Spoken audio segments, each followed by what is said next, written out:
Okay, namaste, galactic family. Welcome back to the channel, guys. Come on into this dimension, come on into this galactic container, and come on into the room. I'm so excited to be here today. We have an amazing show that we have put together for you guys, and I'm so excited to bring forth Lightstar and Pink Bella Aloha as we have been putting together so much amazing stuff to bring forward this event container here coming up in the following weekend. And so we're excited to talk about all this with you guys. And so yeah, come on in. How are you guys doing today? I'm doing great. How are you? Fabulous. Really grateful to be here. Yeah, thanks for having us on. And yeah, we're all doing great. Energy feels awesome. Yeah, so it's so awesome that I can come together with the both of you. We have been, like you said in the last show that we did on the Mark Atwood show, we've been building this camaraderie. We've been building this, bringing together all of the information, bringing together all of the collaborative ideas for us to be able to transmit in so many different cosmic ways with all of the viewers. And it's really an exciting time. I feel like we're finally coming out of what felt like somewhat of a collective dissension cycle. And now we're starting to pick back up and we're starting to feel the flow of the universe and the cosmic energy and just the, springtime, the equinox, all of that. So what kind of energies are you guys picking up on coming into the equinox? Happy equinox, new blessings, new beginnings. I just feel over energized. Like got this very exciting energy. Yeah, it definitely feels like, we're still feeling like winter here. We haven't quite come into the spring weather yet, but but we're feeling like we're ready for it. Yeah. We're ready for jumping out of the gate. I feel like we've kind of just been gestating and integrating a lot of frequencies and energies throughout the winter. So we're all like ready for spring. Yeah, we're ready to anchor the light. We're ready to anchor new potential and possibilities. And what makes me feel like I'm going back into the reactivation of what my mission is. I've been feeling that a lot lately, that it's time for mission. It's time for getting focused, getting recalibrated. And yeah, so we have so much we're going to talk about today. Really, and I'm kind of stalling just a little bit because I'm just giving time for people to come on in the room. Yeah. Let everybody kind of join us. We have 24 people in the room with us right now. And actually, you know what? I told you everybody. I was going to screen share the back screen so you guys could see this is what we're working with on our live here. But we have our chat over in the corner. And you know what? I wanted to tell everybody watching today. So I did disable it in a way that you do have to subscribe for at least 1 minute to the channel to be able to access the comments. Just because we want people in the room that are going to be coming in and being respectful, and also just be dedicated to the channel and all of these things. So you do have to subscribe to the channel to be able to comment in the chat. But yeah, and Arizona Raven, she's amazing. She is my monitor in here and I love her so much. She always does an amazing job. But yeah, so we'll pop back in and forth throughout the show today just to check all of the comments. We're going to be taking questions. We're going to be, looking at everything you guys are saying and make sure we're incorporating it in the show today. But we have so much to get into. We're going to be covering everything. I see Rob's on here and he was wondering if I might do some light language. So maybe I will do something for that a little bit later. Aloha, Rob. Yeah. Aloha. Hi, Rob. Yeah, thanks for being on here. Yeah, I was really looking forward to that too. Go ahead. Yeah, I really wanted to just wish everyone happy equinox because this is such a powerful day. And it's also new moon in Aries where we've moved into the Aries energy. So it's like, I feel that fire. I really feel the shift. Oh my gosh, Yeah. there is definitely that. Yeah. Yeah. So Yeah, it definitely is. And what I was going to say was I was thinking about that too, because the light language you did when we did the Mark Atwood show, I mean, the Lyran language that came through, I thought, my gosh, it was so Definitely. good. It was so beautiful, so amazing, so activating. I'm definitely feeling, and I feel like that's probably why I had the Andromedan energy of the spray. So maybe we'll in because they're like, oh, well, that's the one that wants to come in today. So probably that's the one I'll probably do. So, but yeah, that was really powerful and really fun. And it was great being on there to share with everybody. And it was great. So I was excited about that. I always love doing light language. I mean, it's part of who I am. So I like to share that. You're so good at it. I feel it's so courageous. I wish that I had the ability to speak the light language that you do. I feel it coming into my mind and my heart in a way that I can hear it coming in, but I hold back in my expression. Of course, And that's like the main, I was just talking to my partner, my bear. I call him Bear, stands with Bear. He's my beloved. And I was just talking to him last night about this too, where it's probably some of the things that we're going to get into either maybe today too, about this aspect of having to step forward, having to step forward into what you're supposed to do. And I was saying to him, this is something I've always felt because I had to step into something so unique and sort of out there, right, at the time. And it's like, I said to him, if you're trying to shift a career from like a corporate world or whatever, and then you say you want to become a chef and you're like, I want to become a chef, well, that's like a pretty known standard thing, but it might be a big jump for you because it's coming from this world to that world. But, a chef is something we all recognize here on the planet as a career. But then when you're trying to do what I had to do is step into light language practitioner or whatever, it's like, oh, I feel like I could just, I could help anybody move into anything because of what I've had to do. It's really like, this is not the norm that you just, I think I'll just step out from a very corporate world to light language. It's like, yeah. So it's that we were laughing about it. I'm like, yeah, they think it's like a big deal. No. So mine started to come in like last year, but I'm still shy to do it on camera. Yeah. Like I've released a couple transmissions and I record for other people, but maybe after our course, Lightstar will elevate all of us so much. It definitely does help to stimulate people to, even just my light language activations on my YouTube channel. I mean, so many people have just been activated by that alone. Of course. Yeah. Yeah. Doing it. And I think it's go ahead. It's just a step forward just to give, that's one of my roles, to step forward and give people the inspiration and the courage. Literally, this image behind me is actually all about that too. It's kind of like about stepping forward and the courage. You can't see the whole image, but it's about stepping out of fear, basically. So that's kind of the biggest theme that happens with that. So I'm sure we're going to get into that a lot in the class for sure. Yeah. So that was one of my questions that I was going to ask all of you.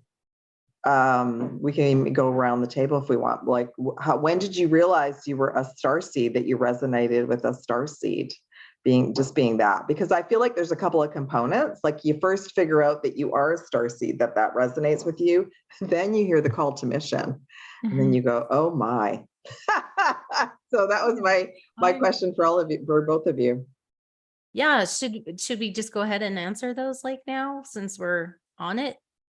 Yeah, definitely. I think it would be great to hear about that origination point or that realization set in for each one of us, because I think we have a lot of people watching. We have people who are looking at it from a skeptical point of view. We have people who are looking at it like, this is fantasy. We have people who are activating for the first time. We have new ascension waivers coming in. And then we have people that are way down, the Starseed line, and they're just really already in mission and really embracing the energy. So I think it helps for everyone, no matter where you're at, to hear about those specific points in our journey and it is activating. And so I know both of you have been on the Starseed journey for a long time, but can you remember the specific point and when you realized your connection to the galactic energies, like how it came in, when it came in?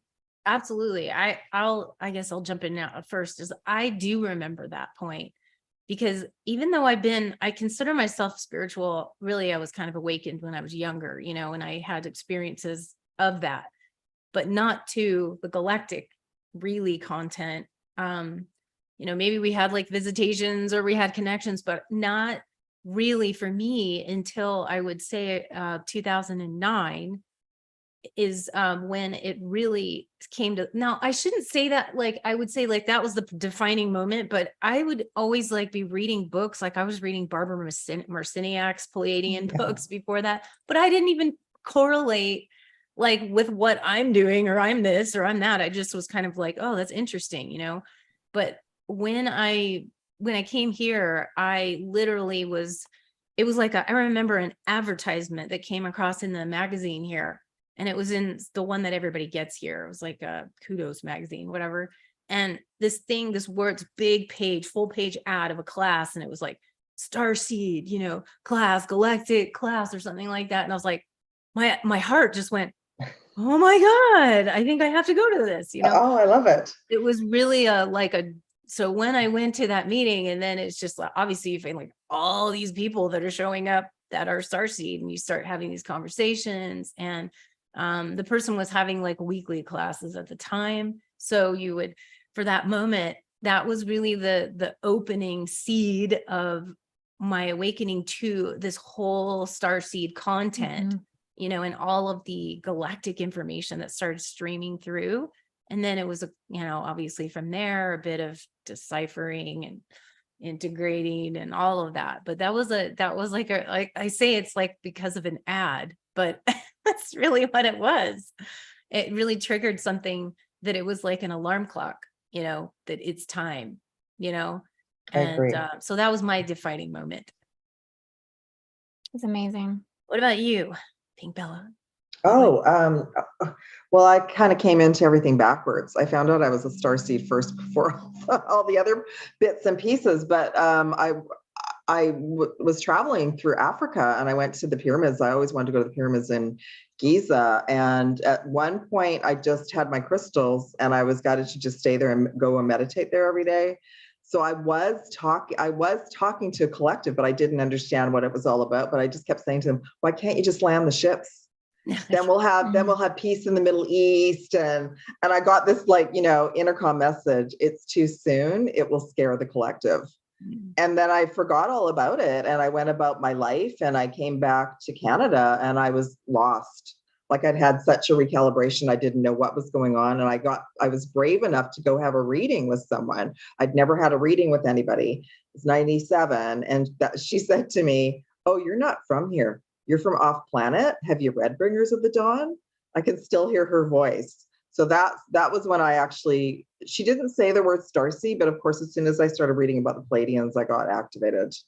And I was like, then all the pieces fell into place. And I was like, oh, it made sense. I traveled the world, I don't know how many times, trying to find like where I belonged, what I was supposed to do for a living, all that sort of stuff. So It was early, but they didn't I went snoozed back to corporate, and then I got reactivated again around 2007. Yeah. What about you, Indy? So for me, I think there is this thing with Starseeds is that a lot of us, some of us, not all of us, but some of us come through the dark night of the soul. Yeah. And for me, it was very much that case. I was suicidal at one point in time in my life. I would say it was 2012, 2013. And, that was when all of the awakening started. That was an intense year. Like 2012 was an intense year. Yeah. Well, at that time, I couldn't see collective energy. I couldn't see what was going on with the planet. I didn't understand planetary ascension. I didn't know about any of that. I just knew my immediate reality with my family.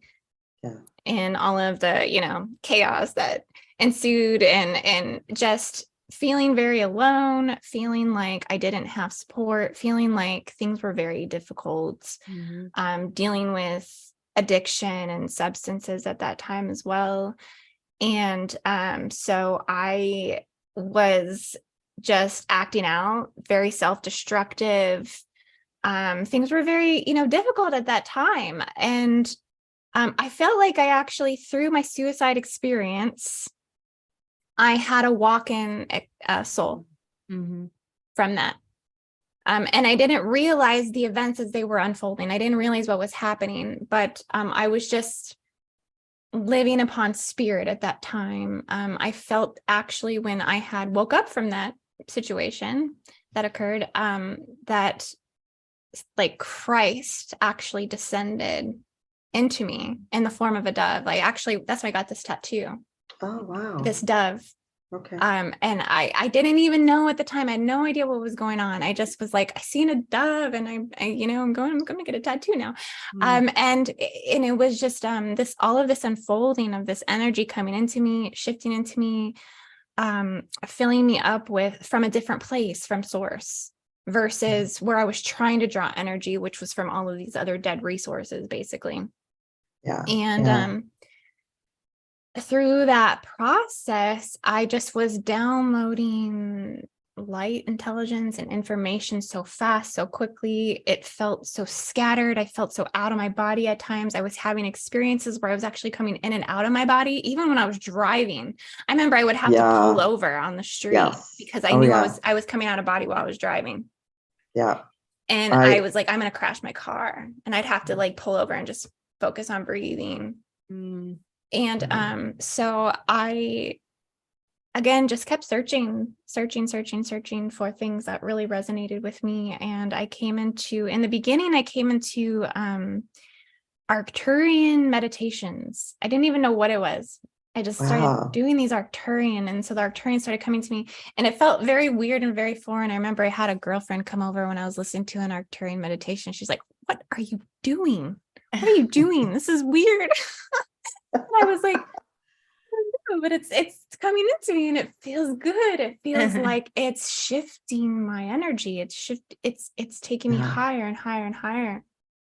And so it just was a series of events from there, of bringing and attuning and bringing the energy in. And I tell you, I went 2 years of just being so far out there, so far out in crazy land, that I couldn't even connect with anybody, like human beings, anything. The conversations I would have with people, I could feel people really distancing themselves from me. I mean, they would really like, don't talk to her. She's gone. Well, your frequency would have changed too. So that's what I noticed along the journey. Like, that happens a lot to all of us who, when we open up, sometimes we had to go like way over here. Yeah. Oh yeah. First, because we have to like experience what this is. And then we start coming, okay, let's come back to center. And it's like a process of us kind of veering out and exploring and all of that. And then coming back to the grounded place where we can anchor it all in. Right. Well, we kind of have to cocoon, I think, a little bit, right? When we go through that experience. Integration processes and become the chrysalis, and before we can, branch out into the butterfly. It's like all of us go through that. I don't think that we just go through it one time. We go through it several times throughout our even just one incarnation here. Not to mention all the other dimensional aspects of us going through the same thing. So, it's kind of overwhelmed, when we get a lot of this wake up call, and it, then we start, playing around with things, right? Like activations and meditations, different books and different things that we're led to. And, I think that sometimes that can be overwhelming for people. So for those of you guys that are going through that, or just awakening, and when you get drawn to this book and that book and this person and that person and what they're saying over here in this class and this workshop, and just sometimes you have to just take a breather in between that, because you can get really overloaded and, fry your nervous system that way too. So it's just, we have to have that interval and integral processing time for all of us. Yes, definitely. I Not think even, that's not even definitely just what I people was. awakening. It's like, this is even people that are advanced, when you start Oh having, yeah, yeah. and then Well, you're I was going to gonna another say, level, and it's yeah, like, what it's all new. our frequency changes, and then it's like oil and water with family and friends. Like if you try to bring it up, they just go, okay, that person over there, no, can't talk, don't talk to that person right now, they're off in la la land. And then the other thing is they know, they feel the difference, they feel the frequency shift as well, and that can be uncomfortable for a lot. So like what you were sharing, you could walk into a party and almost, everybody could look at you, and 90% of the people might go to the other side of the room because they just don't understand the frequency. It's like it kicks in fear for some souls who are not, who don't understand the shift yet. That reminds me of somebody that was at one of our conferences here in Sedona, and she walked in, and she was actually one of those people that could not, I don't know, she might have been able to speak it too, but she was massively signing the language, like light language, but like massive. I mean, it was like so quick, and it was like this,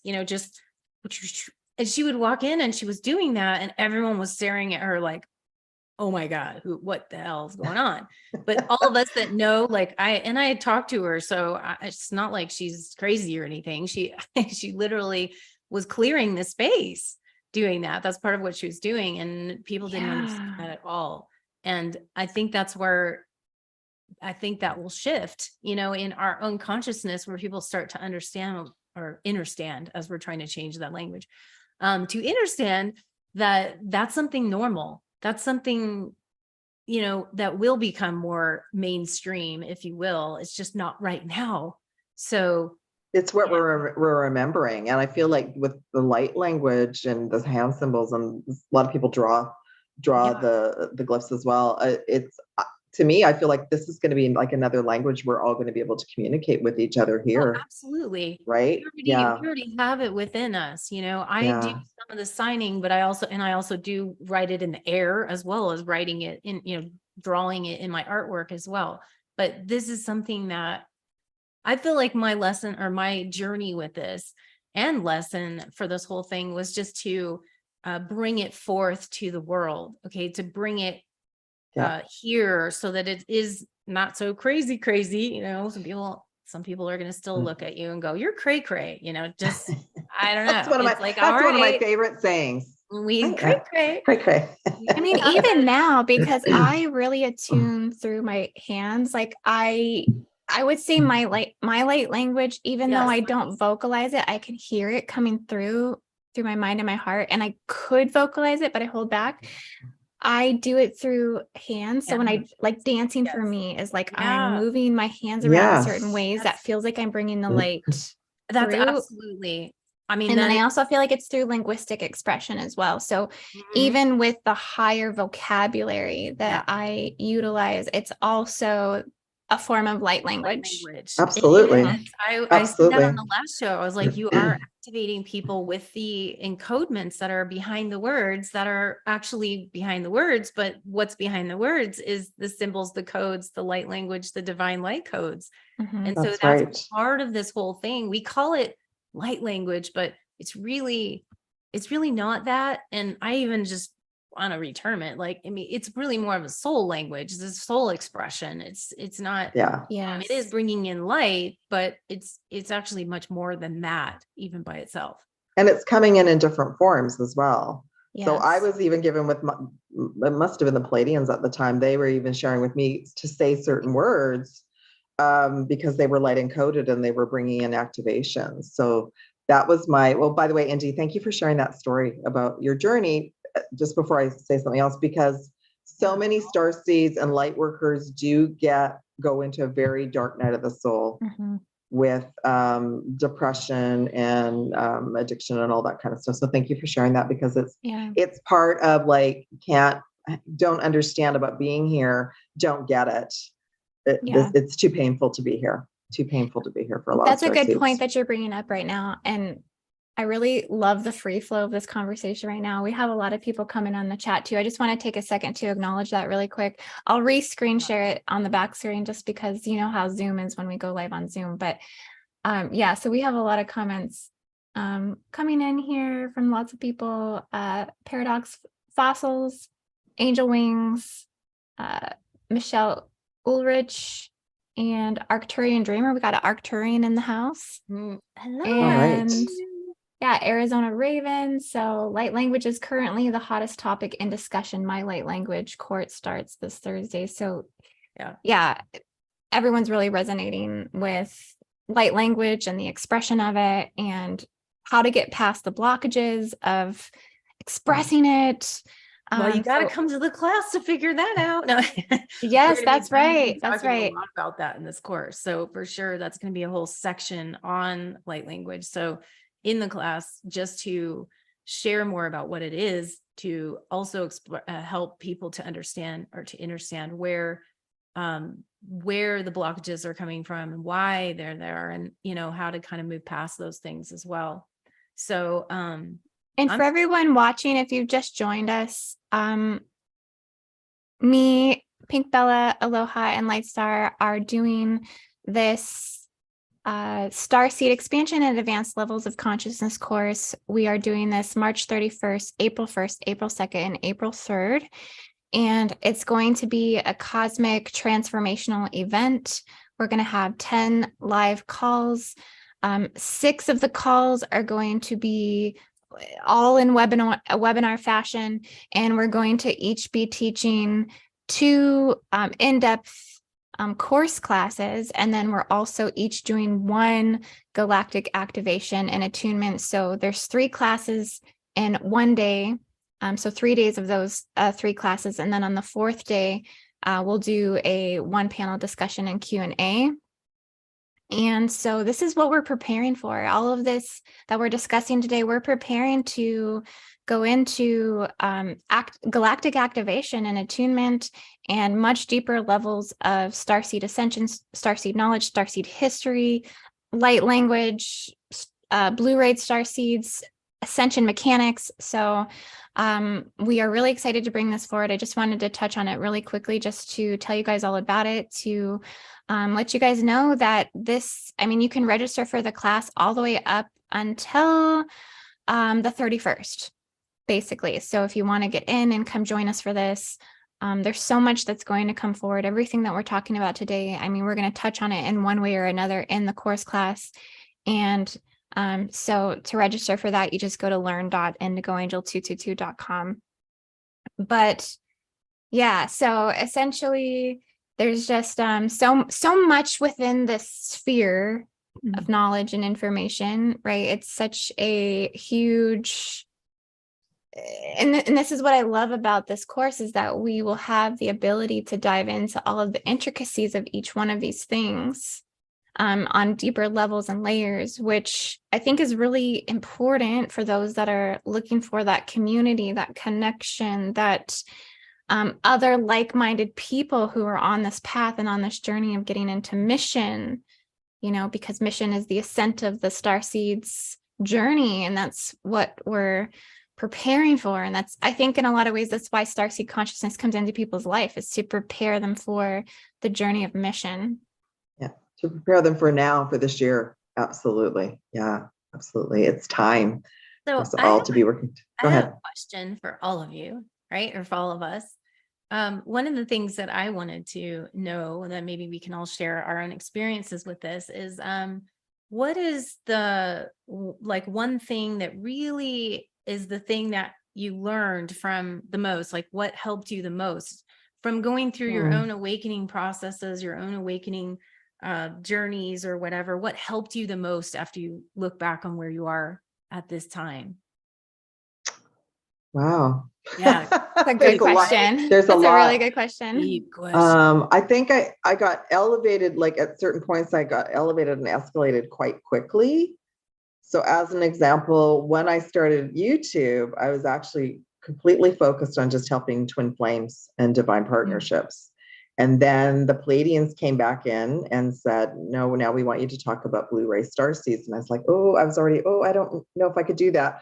And then I just found out a whole bunch of people were already doing it. So, right. So, but that helped. So that knowing that there were already a collective Starseed community that was building and building and building. And one, like I was sharing earlier, I kept getting words to activate others. So Blu-ray was one of the words that I was given. Starseed was another word. Like that's what the team kept sharing with me. Use these words, and that's going to activate large groups of Starseeds, and also soul mission. Mm-hmm. So soul mission was another key word that I was that I knew that I was on mission, and all I kept hearing was that we're connecting all the dots, like the grid work that Indy talks about. We're connecting all the Starseeds around the world to get on mission. So I guess just trusting my higher self with the messages that I was getting, because even if I was working with a galactic component, really it was my higher self that I trusted that was taking me forward. That's awesome. So thank you for sharing that. That's cool. Thank you. Indy, about you.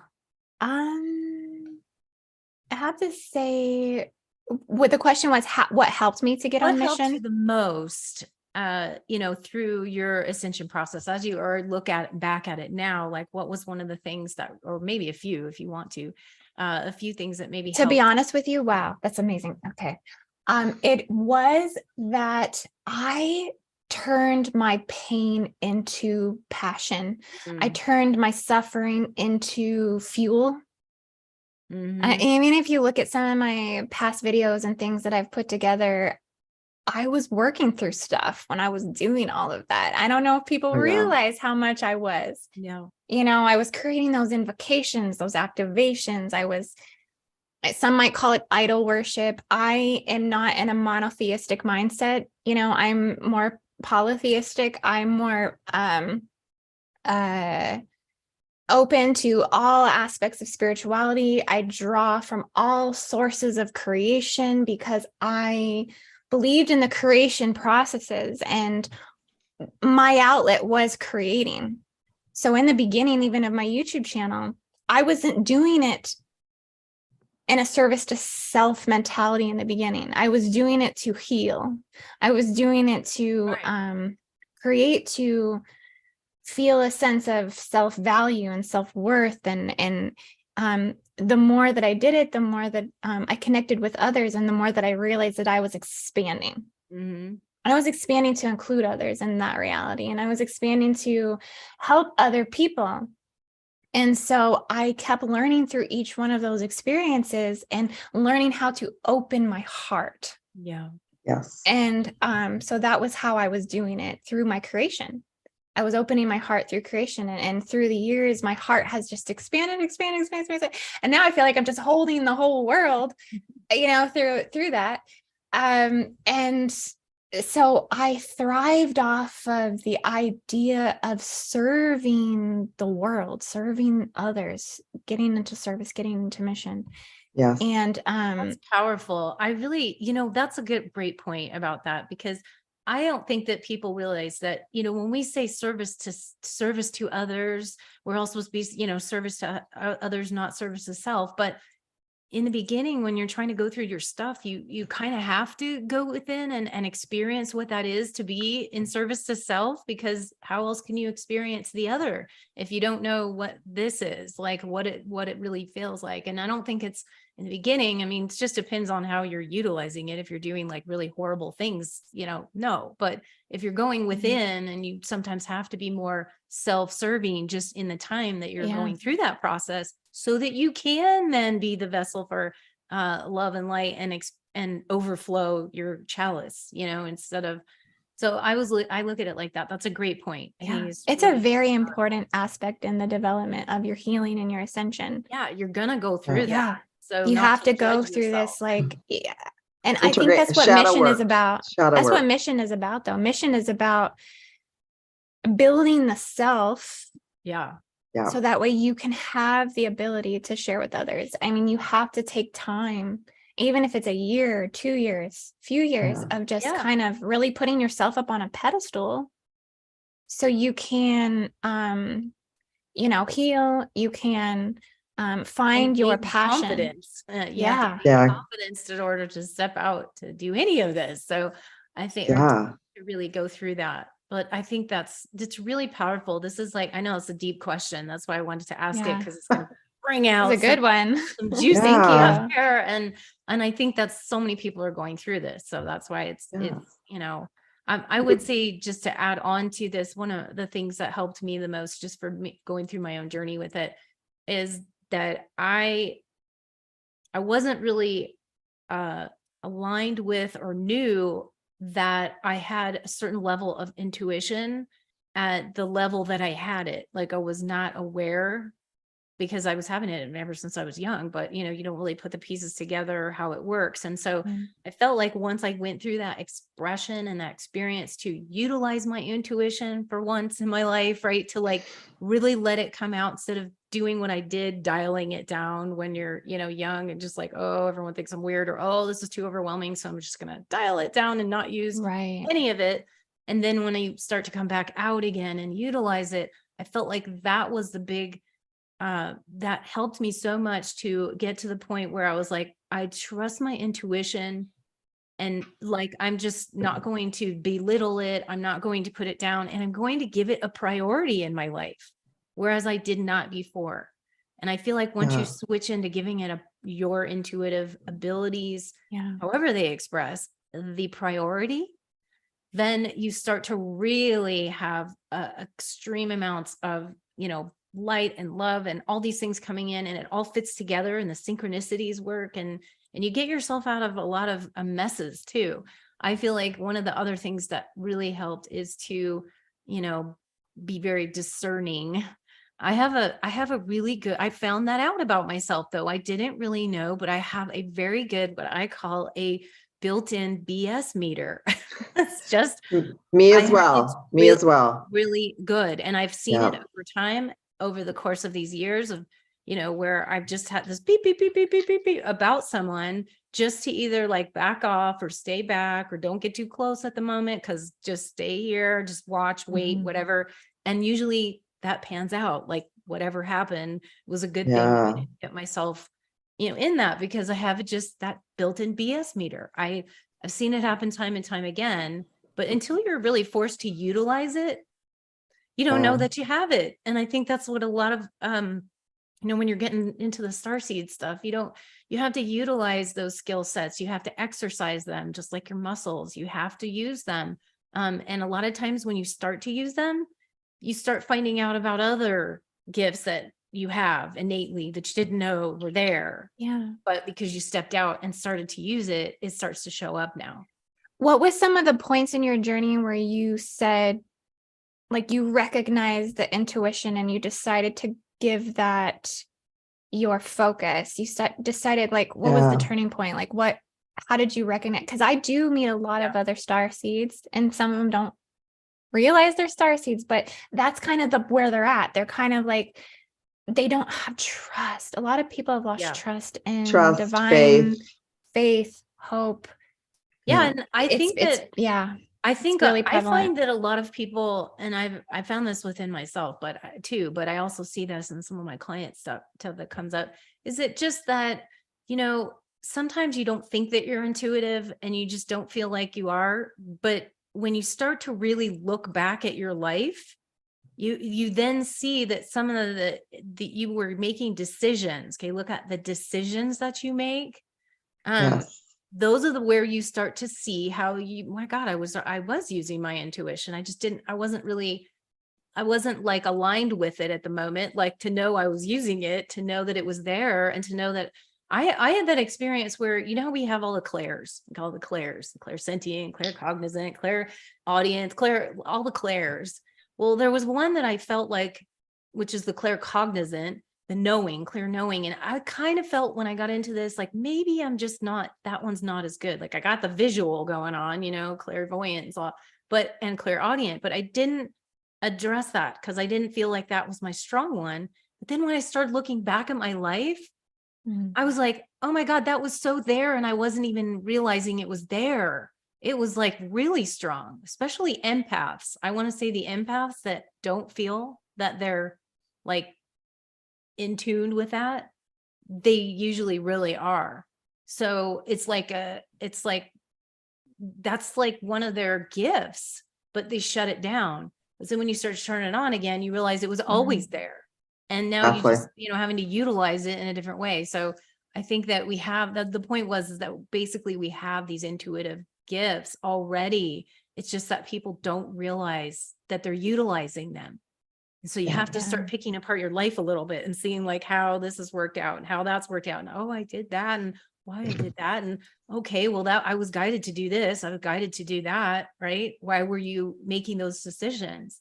Sometimes we think that decisions are bad, but they generally aren't, because they were. Well, we have free will down here, and that's part of the awakening, is to make choices. Except and then for, go, I have a question about I should have gone the other way. Yeah, I have a question about free will for you guys, because okay, we have free will, but then do we have free will in terms of some of us that have come down here that you try to just do your little general 3D life, and well, yeah, they're be like, no, sorry, you don't have free will. Like you set this. Well, I think we came in with a plan to have certain things happen at certain times if we weren't directly in alignment with where we were supposed to be, right? It was like when I was snoozed to go back into corporate. And then when they wanted to unsnooze me, I was like, no, I'm good. I'm just going to stay over here and have my little life and live in my little bubble. And they're like, sorry, no, you made this plan, and I agree. But I think the free will thing is just from we can try different choices, but eventually we're going to see, I'm hitting a wall. I can't go that way. I think 3 times into it, something's going on here. I can't seem to go through that door. Let me go within and talk to my, my higher self, my heart, my team, and find out what's going on. And I think your guides will only let you go they'll let you do that so many times. I agree. For your own learning. And then at some point, at some level, it'll be like, no, you've used up your allotment of, the circular. You've used up your get out of free will cards. Yeah, So it's interesting. I feel like I go in and out. I go in and out of feeling like I have free will, and I go in and out of feeling like I don't. Yeah. And I feel like there are greater cycles, greater planetary evolutionary processes that I also have to submit and surrender to, because those forces are beyond my control. Well, we're learning so much about, we're remembering about faith, trust, surrender.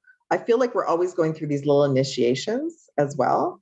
I don't know about both of you, but I always feel like I kind of, even like today with the equinox, I feel like this is like a new beginning, a fresh new start of another chapter.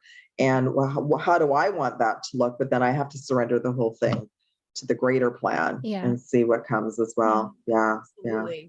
So all I know for sure is that when it's time to make changes, when it's time to move into a new timeline or a new trajectory, a new path, is that again, you said you start to hit the wall. You start to get that pushback or that resistance from everything around you that starts redirecting you until you start listening to what that inner voice is actually telling you. And it will completely take you down just the path of just like complete annihilation until you're like, okay, I get it.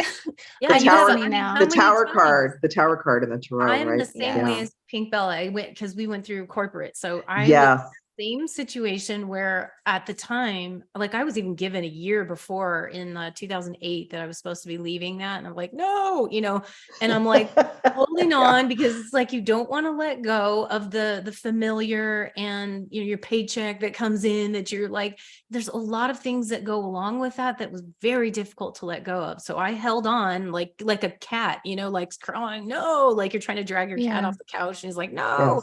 It's like that until, the bottom drops out. And then you're kind of like, you have no choice, because now you don't have the free will, because you could go back, you could do it. You could go back asleep if you really want to, but your life will be in total chaos and disarray if you do that. And, most likely at that point, you'll be so unhappy. Your soul is like, didn't do what you're supposed to do.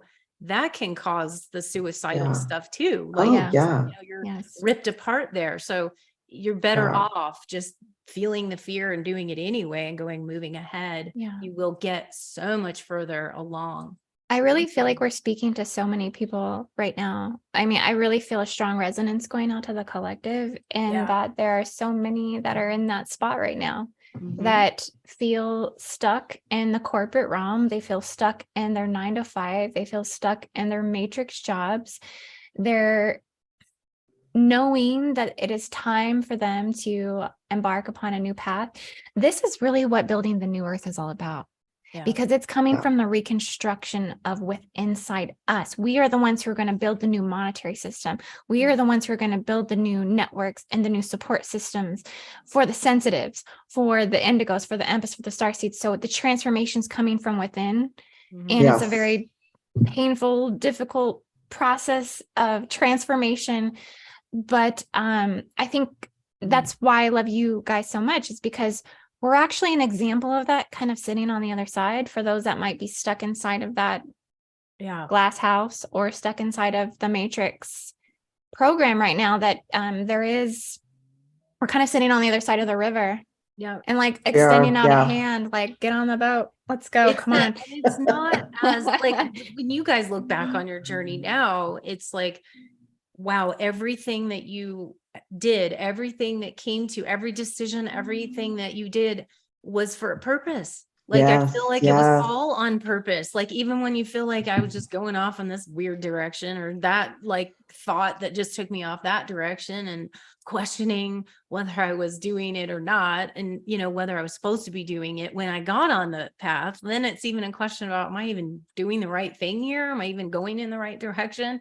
And there's so many questions, but all of that is so for purpose. I can't even stress that enough to say, because like people will go through it and think, well, you know, other people didn't have to go through this. And it's like, no, yes, they did. Whether someone's saying it or not, you know, they did have to go through a lot of internal stuff and a lot of facing your own fears.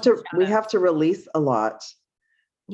For it to allow the new timeline to come in. And I was like you, Lightstar, I was resistant. I really was. I kept trying. I kept trying to go. I kept trying to go back for a couple of years. I did, until finally I was like, oh, the door's closed. Oh, you have no idea. Like, the door's closed, right? And it could go, because there was a time where I went back, and it was another 10 years before I was like, really, okay, then done with that. So that's what I said. I give my guides, like, give you 3 chances. You know, you can go, third one, okay, you're done with that. Like, so, you know, I even had a broken leg because of it. And I still went back into I mean, it was just crazy. Like, how many times do you have to go? Well, because I think even the 3 of us sharing today, even the last couple of years, as much as the timeline's been accelerated on many levels, it also seems like it's going incredibly slow out in the matrix. And I think a lot of souls that maybe are in the matrix are sometimes looking at us going, oh, that looks easy. There's so much that's going on with all of us, like on earth. It's none of it is easy being down here. But I think once we align with our mission and being of service, like I remember hearing the words, it might've even been from Wayne Dyer, to come in to be of service. And I remember that was a light bulb moment for me, going, yes, I came in here to be of service. So it could just be something like that. Like one of the questions he would say every day was like, just ask yourself every day, how can I serve? How can I assist humanity? And that's a big question to help bring in ideas to start soul mission as well. So I just want to say here, divine mission. So divine mission is about each soul's individual consciousness and the units of that originate from the eternal God source. And so every soul has this very unique blueprint and has a very divine purpose and a divine mission. And it is our responsibility, as we remember to awaken that it is to learn, it is to evolve, it is to experience all aspects of creation and eventually return back to the eternal God source. And that's kind of like what we're doing in those phases and those processes. And so it's about every soul taking the responsibility to evolve towards ascension. You know what, something I wanted to throw in here is that I have been, you know, the young souls that are coming in right now, though, I will say this about the younger souls. I don't mean the younger souls, but they're older souls. They're just, younger in younger avatars. The younger avatars. And I've been getting this for a long time. 10 years ago, I said there was not that many diamond children coming onto the planet, but now there are. Okay, so they were kind of peeking onto the planet, going tuning around like, I don't know if I'm ready for this place yet or not, or, and yet now I feel like they're coming in. And so I feel like the younger, those younger avatars will actually have, I want to say, an easier time of it than we did. It's like we've been kind of, are ripping ourselves in the inner wounds and all that stuff. And I feel like some of them don't have that to go through. They won't have as much to go through as we did. It's like we're collectively already going through it for them. And now they're like the diamonds. So they're much more, they're stronger. Think of a diamond, right? They're stronger. Yes.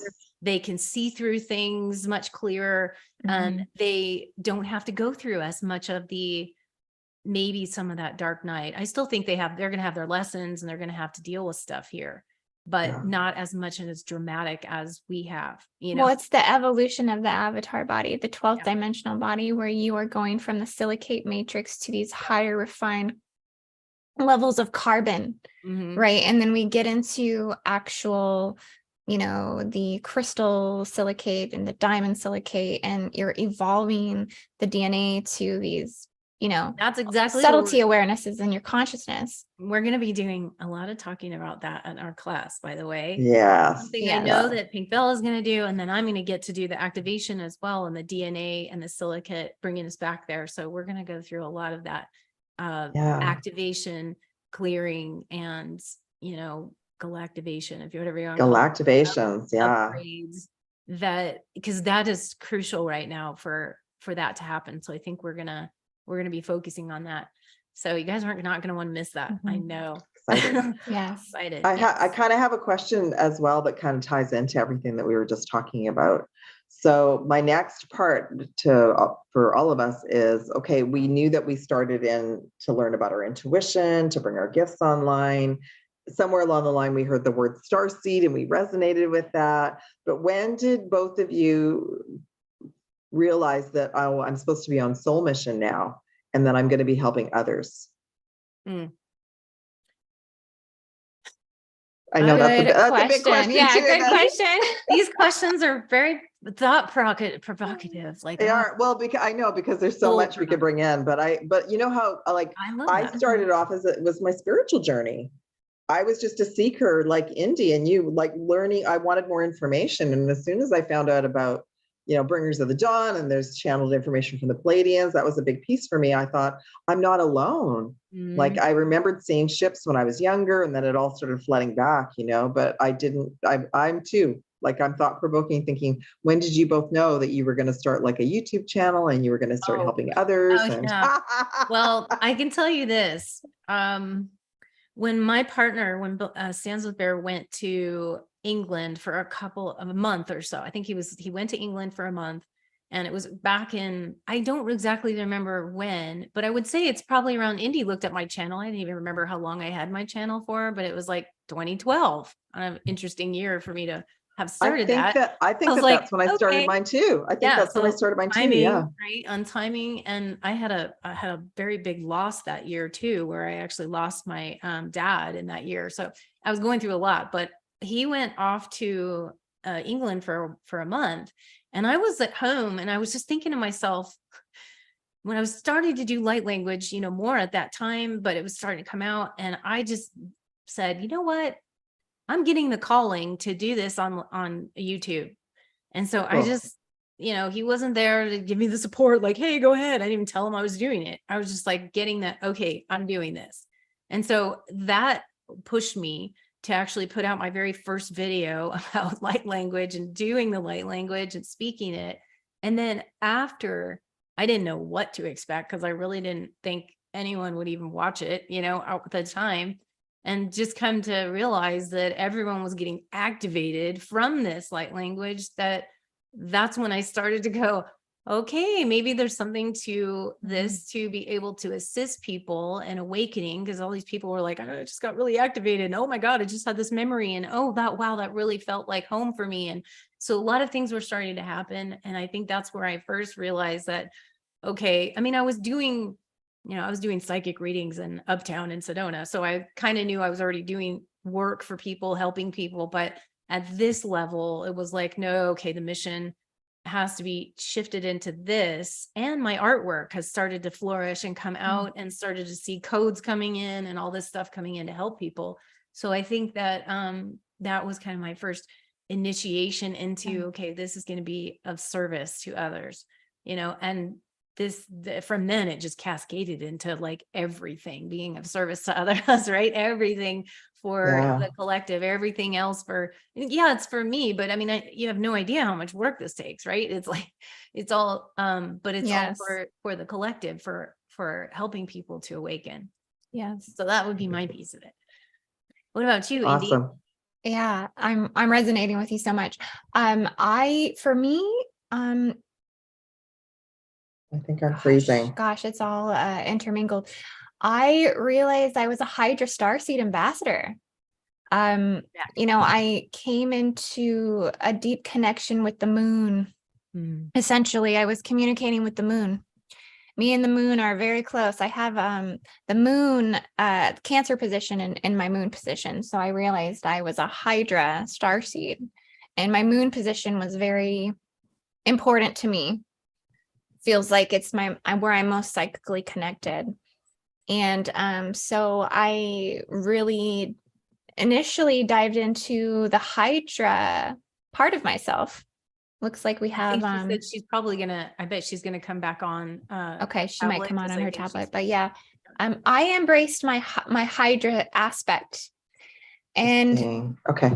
I started going into my origins. I started to connect into them and go into the depth of my soul and allow this to bring up everything from my subconscious and from my Akashic records and from the planetary Akash. And I started to become one with planetary knowledge and architecture. And I don't feel, honestly, to this day, I don't feel like anything I do now is even for myself. I feel like now what I do in the beginning, it was for myself, but now I feel like it's, I don't feel that my body is even my body at times. I feel like my body is the planet's body. My body is the stars.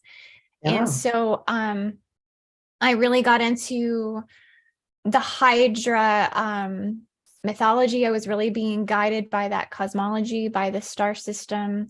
I was being told that I was an ambassador of this system, and it was to represent the divine feminine. It was to represent the demonization of the feminine. And to fight for the loss and the rejection of the serpent knowledge, which is really ancient occult knowledge that went all the way back to the motherlands of Mu.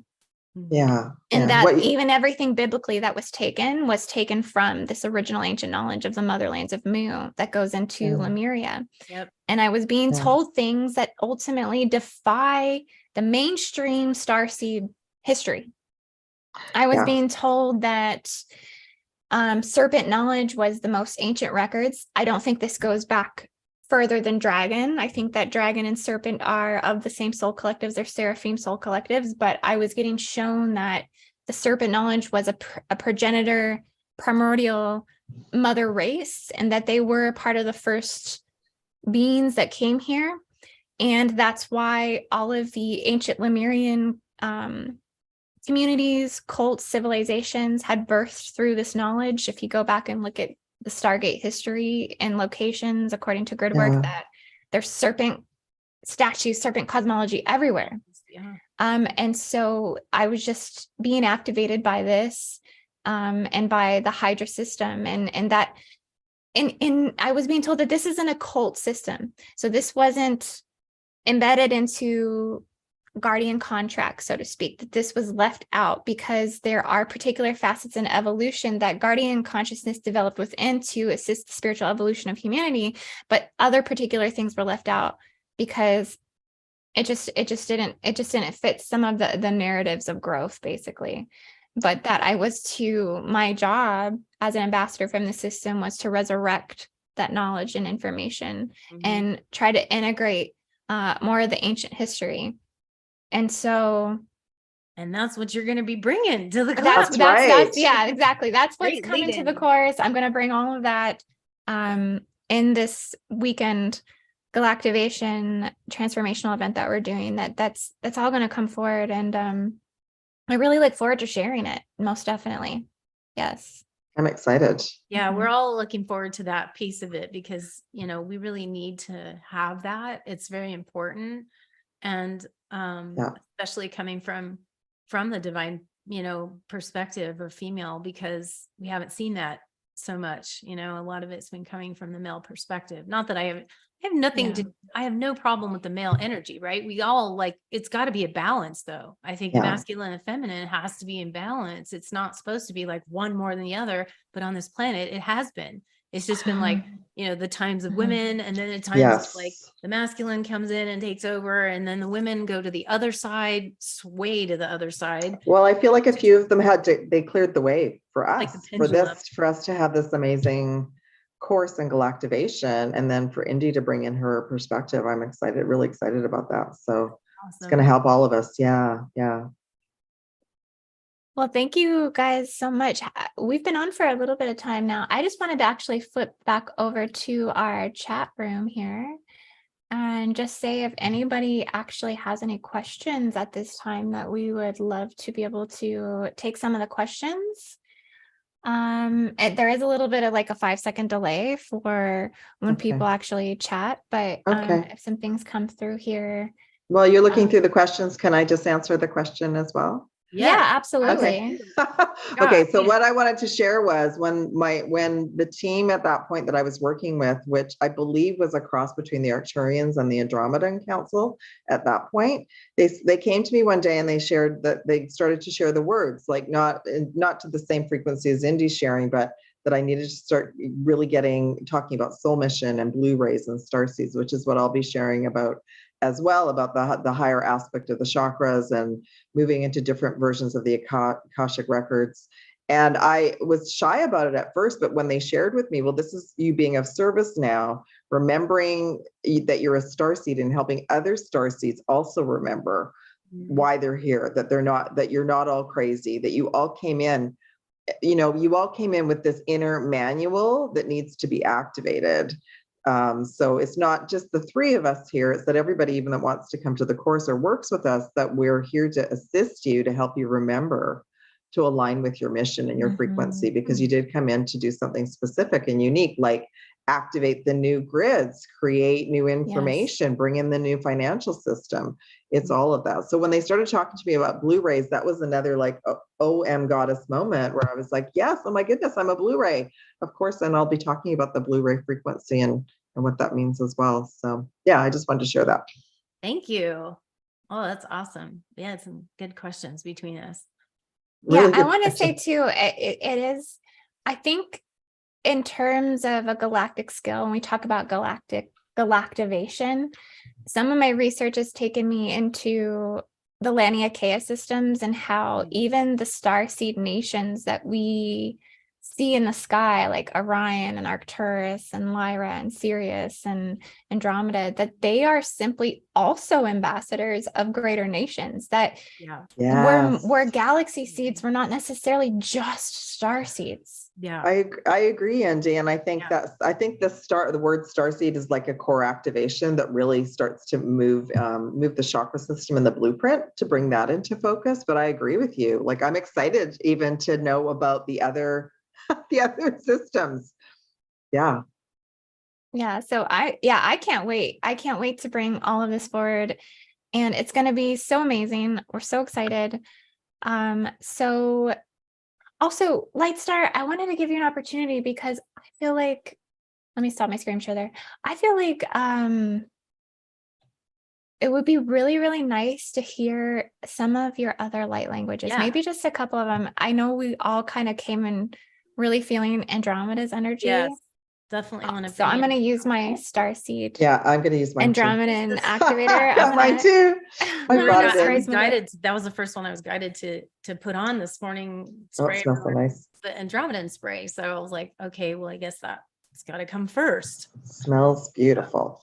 I think two of the ones we were talking about were Andromeda, but we were also talking about Arcturus. So also feeling like Arcturian energies also wants to come forth. But and I think the reason why I was getting the Andromedan too is I see the Andromedans as great teachers. I see them as like not to say like the only teachers, but they are very, very adept, very high level teachers and healers as well. And so since we're talking about teaching in the class and all that, so I guess it's like part of the reason I wanted to come in. So I'm thinking that's what I'm feeling is Andromeda and also some Arcturians. You can spray some Arcturian if you want to, because that'll bring some of the definitely energy. will. I'll The definitely Arcturians actually bring in they help to clear the mind space. I call it the mind field up here because we're gonna mix them together. Mind. And so Yeah. every time it's like they're like the best. So it's like you can bring in other ones, but like the Arcturians are the clearing, mind clearing. And so they bring through more of a transmission to help clear the energy of the mind energetically. So that's kind of what's going to come through. I probably will just roll one into the other. Rather than stopping and saying, okay, I'm going into, but you'll see, you hear the difference basically. So everybody, most of the people on here are probably familiar with light language and all of that, to put the mind off to the side and just listen with your heart and open with that heart space and just allow your body to shift if it needs to, whatever wants to come in for you specifically. And so, yeah, so let me just get into my little space here. Everybody take a nice deep breath in too.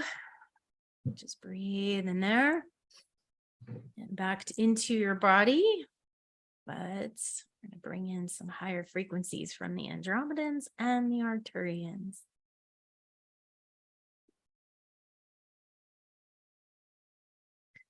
Ite sani eki wakaye sa hani ite hoshowa mai kora shania samati ita. Soyana itaya asana ewatai hayaka mayash shua nariato nayoto yayesam monetishi ar ikiunatan mar okwayatas. Sianana yawatayam laki alameshti anam awakwayanat.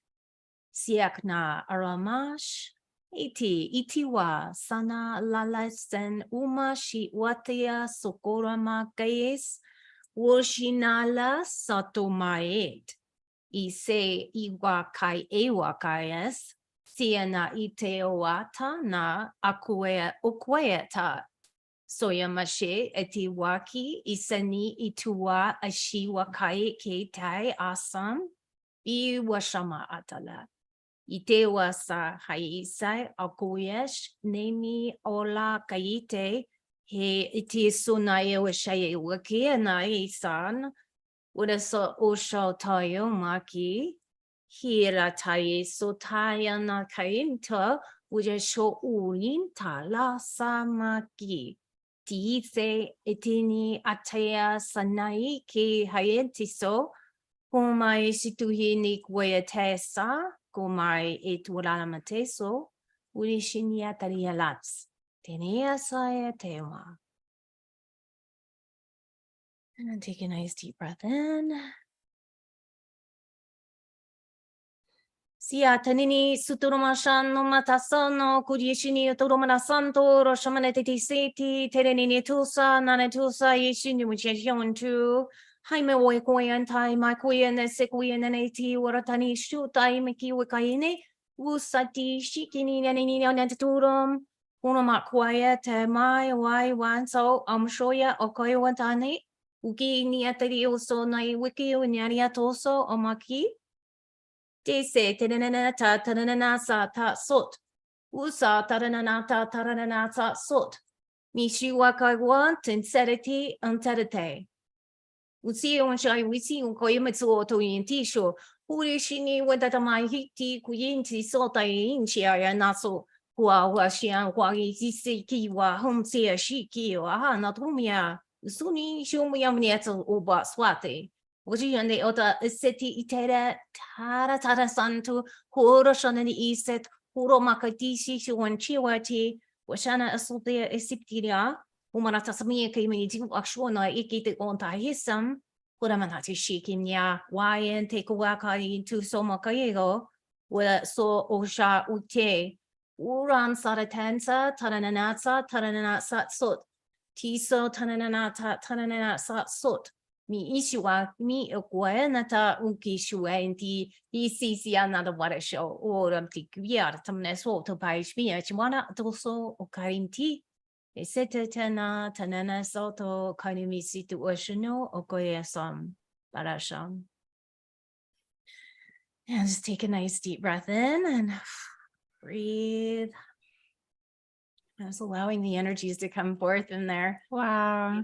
Sorry, my camera sometimes goes blurry, which apparently it did throughout that. Oh, there we go. Okay. I really felt the shift between the two. So can you explain which ones were which? Yeah. So the first one was Andromeda and the second one was the Arcturian. And so yeah, the Andromedan, I felt like I don't do word for word translation. I'll talk about that a little bit in the class, but I don't try to do that because that dilutes the message a bit. But I do feel the energy of what comes through, generally speaking. And so I was feeling that because what they were sharing with so many people about like teaching and also preparation. So I was getting a lot of preparation energy with that, like preparing people or preparing their energy fields for receiving. And I'm downloading and integrating right now. So that's what I was feeling was coming through with the Andromedan. And then the Arcturian, like I said, they mostly come in to do a lot of mind clearing. So there's a lot of, we always have space, like scattered energies, scattered thoughts, things that are, you know, in our energy field even. And so they were actually helping to do this. So for anybody out there, like that's listening to this, even after this, it's still relevant because these are things that we have to deal with all the time and always constantly in our field. And so they're coming in to like reset, recalibrate the mind or the mental space.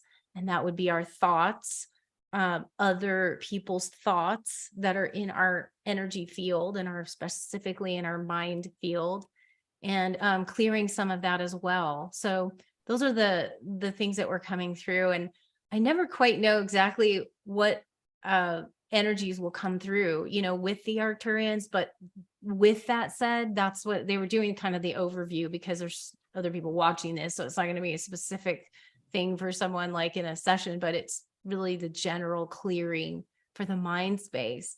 And I just love them. That was amazing. I got really, like, every time I do that, like with the Arcturians, I just feel so like it just clears, like the field just clears. I can't even explain it. It's just like boom.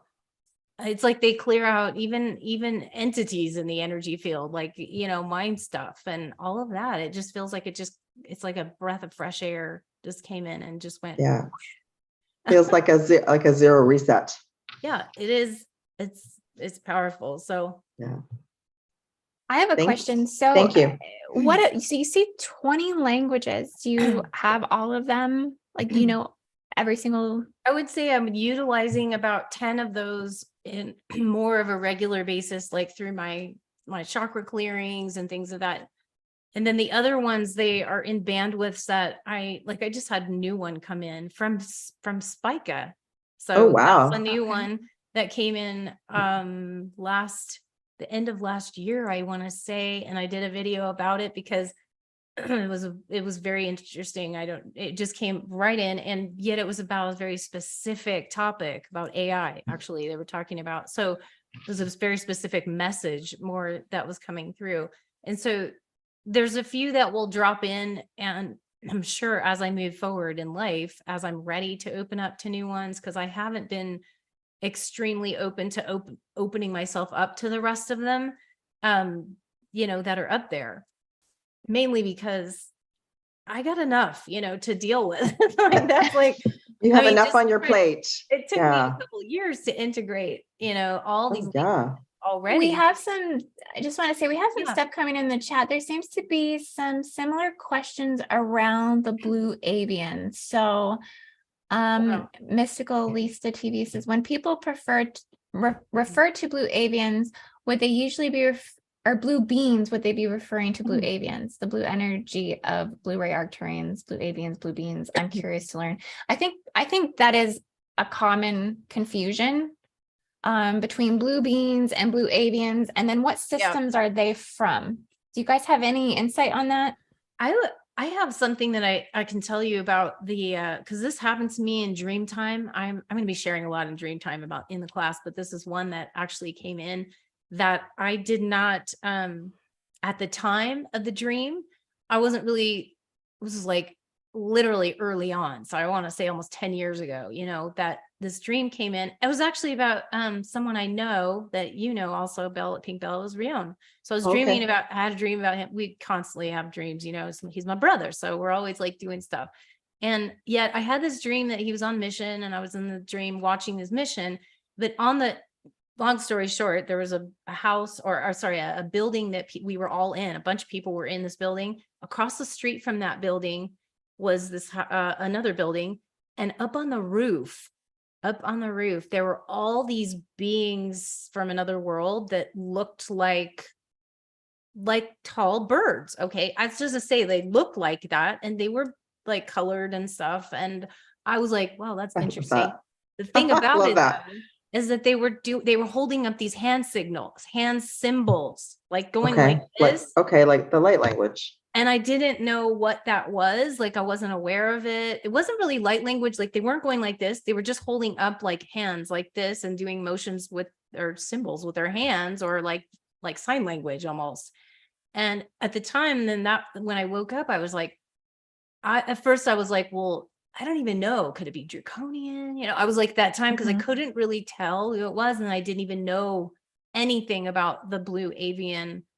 I've never heard that term before in that time. So I didn't actually know there was, you know, blue avian. So where I probably termed it as, you know, as some other ET race, but since then, I guess I've learned that that's what the blue avians have, certain hand symbols that they hold up and they kind of look like that. So I was kind of like, well, I think those were probably the blue avians then. I'm my best guess, unless you know of another race that does that. But I have just since heard that that's what they do. That's how they communicate, or one way that they communicate is through these specific hand symbols or hand signing. So that's been the only experience I would say that I would literally have of if it was the blue avians was in that dream experience. Other than I'm a Gemini, so I can get in my mind and go back and forth about things like super, super fast. And I think it was the Arcturians actually who really helped me kind of zone in and just start looking at things from a higher perspective, because I think everyone starts on this journey differently. Some people start with the archangels or their higher self. And I kind of landed in with the galactic piece first. And then I felt lost because I really felt like it alienated me and I couldn't figure out how to piece it all together. Literally alienated. Yeah. Sorry. Then I started with the archangels and then healing and Reiki and all of that. And then what the Arcturians brought into for me is, even though there's all these different stellar races, it's fun to figure out who we are and where we came from and where we resonate from. But we're really all connected to a frequency that connects us to Prime Source Creator, God, all that is. We're really all here, Starseeds, boots on the ground, galactic beings that will be working more and more together to create the new Earth. And what they shared with me last year was the blue frequency connects all of these blue races. That's how we kind of know, well, and we know with our heart too, we know with the resonance as well. Like that's probably even with your light language, you've had to trust and be open that the information that they're channeling through you is high frequency, of course. So that's how I was getting all wrapped up in my head. Well, how do I know who I'm using and or who I'm speaking to and what they're sharing is of high frequency? And they just said to me, just focus on the blue frequency. It connects all of them. It connects all of us on the same team, working for the highest good of New Earth and humanity and the collective and the galaxy and the universes. And then the light bulb went on for me because I've always resonated with color. Like when I started healing for myself, I always loved color, and blues just brought so much peace for me. So hopefully that helps some people out there to understand too, that we're all connected. We're all on the same team. Yeah. I think you're right about that. I do know, I think the blue avian thing, honestly, was that not channeled through Corey Good? I believe he came out with it, but there were people that were experiencing the blue avians before Corey Good even came out. I mean, I can say that dream I had was before I even heard of Corey Good and his information. So, and then I had talked to a few other people that had said they had also had blue beings in their dreams that looked just like that before all that. Well, yeah, I guess maybe they felt that everybody was at a frequency where they could start showing themselves as well. I mean, and I think that's why, you know, we have to get, like, I always think of that bar scene in the original Star Wars movie.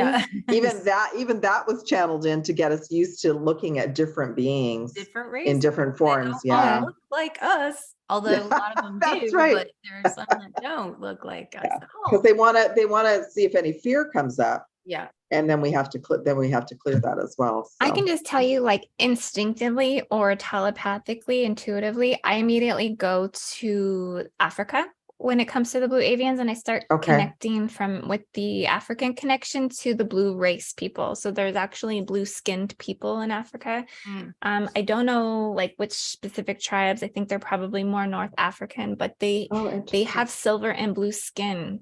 And just as I think about that and tune into that, I'm immediately they didn't show them. They didn't show themselves to me when I was there.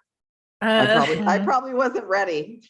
I probably wasn't ready. But that's another connecting piece with all of this. I think that starseed celestial consciousness is a part of civilizational development, and that they come to grow particular civilizations. Like if you think about Sirius and the Dogons, you think about Orion and the ancient Egyptians, Cygnus, I really tie them to Denmark. I mean, I actually have like this whole vision of a map in my mind where specific star systems have seeded. You're saying that, because I do, when I started, that's my light language started coming in from all these different places. And then I started to see there are certain locations on the planet here on the globe that I feel that's that original language in that particular area, or that geographical area is related to a specific race. They've showed me different areas of where they've been connected, like as I'm doing it. That's just something that I've gotten downloaded of where they are and where they're located at. And there's some that are in different places, like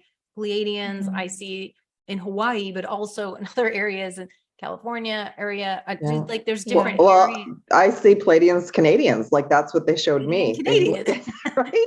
And then also Ireland. Pleiadians were very relevant in parts of Ireland as well. Absolutely, there are different places. Like even when I was speaking, the Arcturian for me like comes in very closely to the Asian realm, to the Asian community, all of that, like over by China. And then there's also a one race that isn't well known, the Phyla, which I brought out a couple videos on them because not very many people talk about them.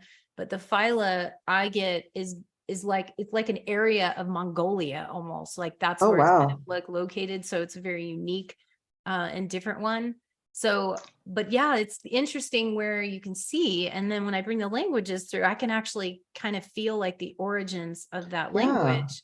Whereas like it's maybe translated totally diluted and it's in totally different language now, but the original, the people that brought, you know, that language to that area influenced the area.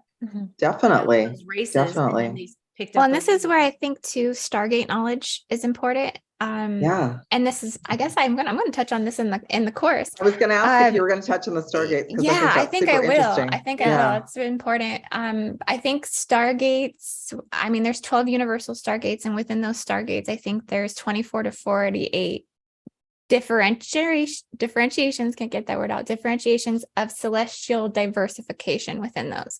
So one Stargate could be running 48 dimensions of different celestial blueprints within one Stargate. So let's take Machu Picchu, for example, sacral chakra of the world, major Stargates running 48 different celestial gene code identities or radial identities within those, meaning it's emanating source code from 48 different celestial systems. Right. So it's bringing forth the manifestation bodies and templates on the earth for us to manifest our realities. It's kind of like the earth's spiritual immune system, also the spiritual, manifestation blueprint, basically. So it's all quantum energy because galactic's going quantum cognition, but that's what the Stargates are meant to be and do for humanity, is to bring the information through on a planetary level, which is then what we're picking up on. When we're picking up on the blue avians and the Pleiadians and all of this transmission, it's a direct transmission from Stargate encoding as well, because it's,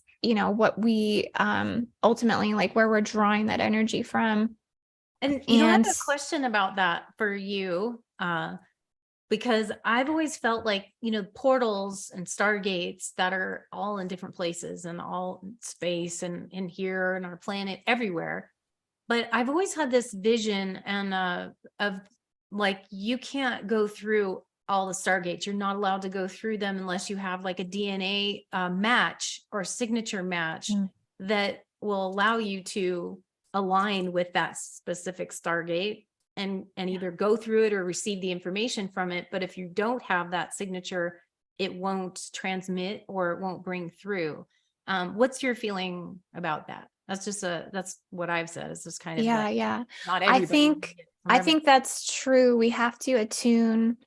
I think it's a process of breaking down the carbon body and becoming more attuned to just radial diversity in the body. But yeah, we go through different phases of our evolutionary processes and our ascension that prepare us for accessing the stargates. We can go in them, we can go through them. How I've come to process that internally is I'm essentially just seeing into the holographic architecture of them. And it can take time. Like even when I went to Machu Picchu, I felt like I had to keep asking permission to access the Stargate, to see the Stargate, to align to it.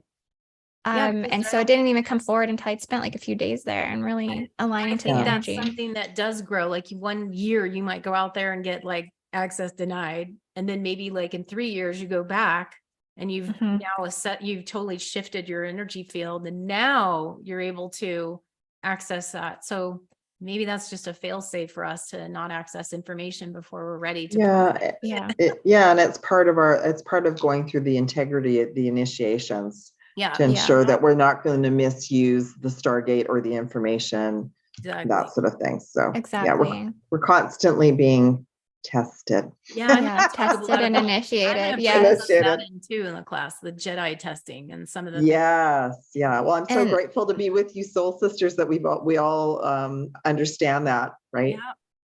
Going through it never ends, really. So I'm not sure if I can actually share. I know that we did this video, and I'm not sure if the sound will come through if I play our video. Okay. For the course. Can you guys hear that? No. Can't hear it? No? Okay. I think you have to share your, I don't know if you can do it on here. I might have to change my Zoom settings actually to do it. There's a way if you could go, I did this before. Hang on just 1 second, guys. I know we are live here, so I'm just going to go to my audio settings and see if I can switch it to the speaker to my computer. Lightstar is more IT tech than me. I love it. Because I did it and I'm trying. Oh, you did it. That's right. You did it. That's right. I did this. How about now? Can you hear it now? I can't see it now. The share went away. Yeah, I don't see it or hear it, but there is a way on here. Here we go. View. But you can't hear it? If you go to No. Okay. Yeah, I always struggle with the the options don't seem to be here when they were there before when I did it. So I'm like, I don't know where those options went. That's okay. Well, we'll just go back to the course. So yeah, guys, for everyone watching, we would love you guys to come and join us. This is definitely going to be a next level transformational event. Everything that we're talking about today, we're just kind of dropping like tidbits to everything that we're going to go much more in depth into the teachings of the course. And so we're so excited to share all of this with you guys. And we're really hoping that this is going to just expand people's field to the next level. Again, really help people to get on mission, help people to awaken to their starseed consciousness and their starseed galactic evolution, because this really is such a fundamental phase in bringing forward the new earth, bringing forward everything that we're growing into as a collective, and helping people to get on mission as well. It's just so imperative. It's so important at this time. I think especially after coming out of the winter solstice into the equinox and kind of coming through those more dissension cycles in the planetary phases. And so this is reactivation. This is really getting us prepared to take on those new reality timelines. And so we really hope to see you guys there. And I just want to say thank you so much for watching today. And if you guys have any last messages for everyone today that you would like to share. I just want to say thank you for everybody that's on the call and that has, on here today. You guys, we love you and we want to expand your consciousness. And we're so excited to do that. So I hope you guys are able to join us because we're going to really just bring it. And I'm excited to do that with these other ladies here and our collective energy, as you can tell. So you got a chance to kind of see what we're all about here. And I hope you guys come and join us. And thank you for being here. And thank you, Indy, for having us on here. Yeah. And I was just remembering as well, like everything that we've all gone through and we've shared about today is helping us bring that to all of you watching today as well, or who will come and join the course. Hopefully we really want to align you all with remembering who you are, being a starseed, being on mission, clearing away all the clutter, anything that might be blocking you from making those next steps, or taking, and knowing that you have a mission. Every single person watching this here today, or afterwards, you all have a purpose. And I was given the message from the Lyrans that this is the year for the collective starseeds to really align with mission. And that by taking something like this course, we're elevating you and all of us to that next level to work together and to expand your field and your consciousness. So yes, thank you so much, Indy, for having us. And thank you everybody who's here and watching us today. We really appreciate you all. Okay. And yeah, so if you guys want to join, you just have to go to learn.indigoangel222.com and sign up. All of the links will be down in the description in this video today. And we're so excited. We can't wait to see you all there. And I hope you have a beautiful rest of your day. Namaste, cosmic blessings, and take care. Bye, guys. Bye. Mahalo nui loa. Bye. Love you all.